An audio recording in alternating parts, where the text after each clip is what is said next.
குழந்தை பறக்காமல் போகிறதுக்கு மாதவிடாய் கோளாறு, கருமுட்டையுடைய வளர்ச்சி இல்லாமல் போகிறது, குழாயில் ஏதான அடைப்பு,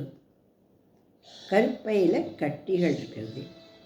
நீர்க்கட்டிகள் இல்லை உதிரி கட்டிகள் இந்த மாதிரி இருக்கிறது, நிறைய வெள்ளப்படுறது, தைராய்டு பிரச்சனை ப்ராப்ளம், அதிகமாக உதிரம் போயிடுறது,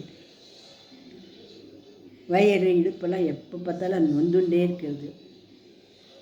உடம்பு ரொம்ப பெருமனாக இருக்கிறது, இரத்த சோகை, இந்த காரணங்கள்லாம் குழந்தை பிறப்புக்கு தடங்களாக இருக்குது. பெண்கள் இதில் எந்த பிரச்சனை நமக்கு இருக்குன்றத பார்த்து தகுந்த மருத்துவர்கிட்ட கேட்டு அதுக்குண்டான மருந்துகள் எடுத்துட்டால் கண்டிப்பாக எல்லாருக்குமே நல்லபடி குழந்தை பாக்கியம் ஏற்படும்.